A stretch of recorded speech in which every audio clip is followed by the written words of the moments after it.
Chapter 15. The man WHO was running.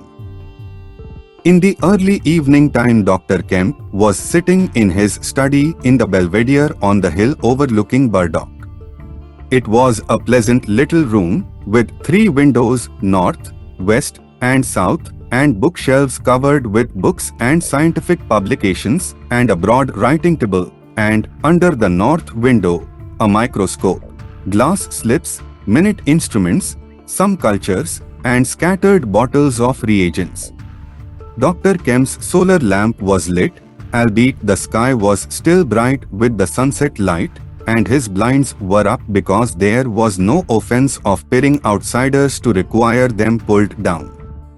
Dr. Kemp was a tall and slender young man, with flaxen hair and a moustache almost white, and the work he was upon would earn him, he hoped, the fellowship of the Royal Society, so highly did he think of it.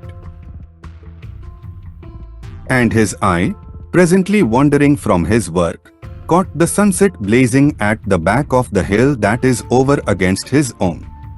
For a minute perhaps he sat, pen in mouth, admiring the rich golden color above the crest, and then his attention was attracted by the little figure of a man, inky black, running over the hillbrow towards him. He was a shortish little man, and he wore a high hat, and he was running so fast that his legs verily twinkled. "Another of those fools," said Dr. Kemp like that, as who ran into me this morning round a corner, with the visible man coming, sir. I can't imagine what possesses people. One might think we were in the 13th century. He got up, went to the window, and stared at the dusky hillside, and the dark little figure tearing down it. "He seems in a confounded hurry," said Dr. Kemp, "but he doesn't seem to be getting on. If his pockets were full of lead, he couldn't run heavier." "Spurted, sir," said Dr. Kemp. In another moment the higher of the villas that had clambered up the hill from Burdock had occulted the running figure.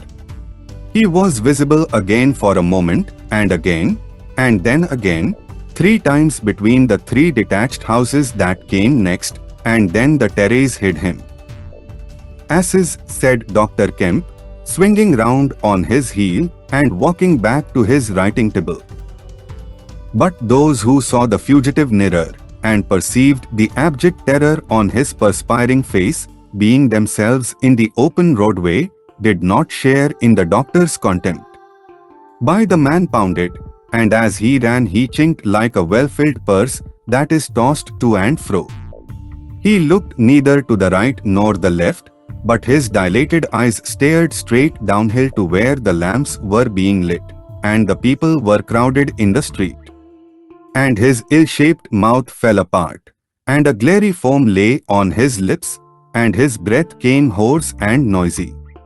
All he passed stopped and began staring up the road and down, and interrogating one another with an inkling of discomfort for the reason of his haste. And then presently, far up the hill, a dog playing in the road yelped and ran under a gate, and as they still wondered something, a wind, a pad, pad, pad, a sound like a panting breathing, rushed by. People screamed. People sprang off the pavement, it passed in shouts, it passed by instinct down the hill.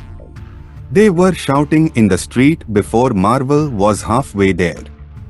They were bolting into houses and slamming the doors behind them with the news. He heard it and made one last desperate spurt. Fear came striding by, rushed ahead of him, and in a moment had seized the town. "The Invisible Man is coming. The Invisible Man."